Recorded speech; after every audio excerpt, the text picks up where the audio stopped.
Here's another gaming phone in the market, and here is another gaming phone review. It's the Nubia Red Magic 3.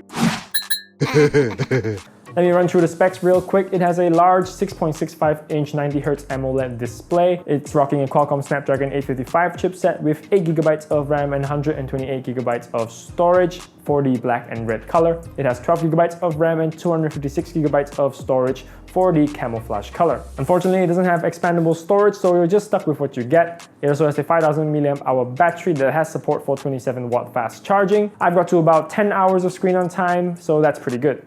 It has a headphone jack, which is great, and a rear-mounted fingerprint sensor in this cool looking shape. It's nice and responsive. Sadly, they didn't include dual front-facing speakers, so they sound alright. Would have been better if they've included that, since they've kept the bezels on the phone. It has a metal back with an RGB strip down its center with some pretty cool lighting options. It wouldn't be a gaming phone without it, am I right? Also, the Red Magic logo does light up as well. Unfortunately, it only lights up red. Would have been cool to see some RGB options on it as well. Maybe we'll be able to see that on a Red Magic 4. So the camera definitely isn't the main feature of the phone, but the marketing around it is that it gives you the essentials. So it has a single rear Sony IMX586 48MP f1.7 camera. So it has a nice sensor, but processing actually plays a big role in capturing details of your photo. So here are some sample images.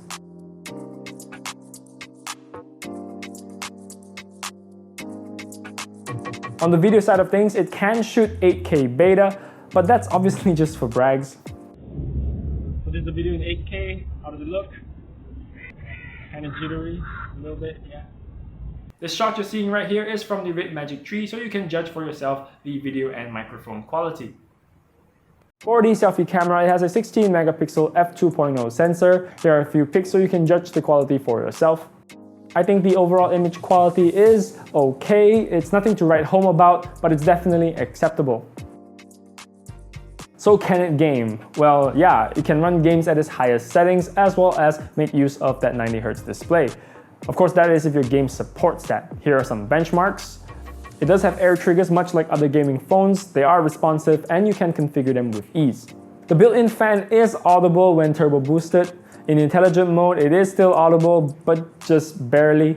Whether it actually helps or not, after running some benchmarks with and without the fans turned on, the performance doesn't really improve. However, your CPU does run cooler, so that's pretty cool. You can already run games in ultra settings, so I can't tell you that there's a noticeable improvement. Overall, I'm not sure about its longevity, because if it behaves like any other fan, then there's bound to be some dust building up. It does have some peripherals that you can buy separately, like the docking station and gamepads. The docking station has a headphone jack, a USB Type-C for charging, as well as an Ethernet port. It does have some quirks. For example, when docking the phone doesn't really go into horizontal mode, so you're kind of stuck with this.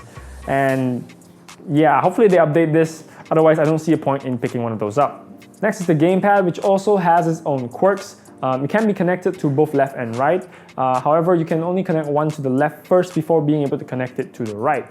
But you can switch it from the left to the right in-game. I've only tested this in PUBG, so I'm not 100% sure on this. Here's another one. It can be used outside of game space, like a controller, but not in it. It's kind of weird. But I guess in-game it still works fine, and like most other gamepads, it definitely works better on some games than others. Hopefully with software updates, they can improve on their features and compatibility. If you're asking me if I would recommend them, maybe just the gamepads. The docking station doesn't seem quite worth it at its current state. It's quite a large phone and it's definitely quite dense in hand, but it's lighter than the Black Shark 2, which we have a review of it if you'd like to check that out.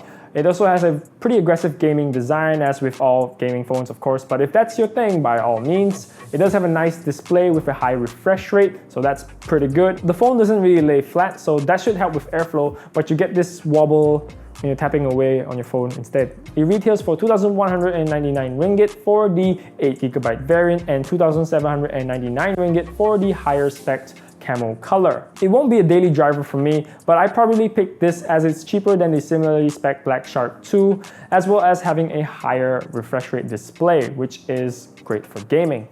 So that's our review of the Nubia Red Magic 3. Let us know down in the comment section below what do you guys think of this video. And as always, like this video if you like it, subscribe to us if you haven't already, hit the bell to get notified of our future videos, and I will see you guys next time. Bye!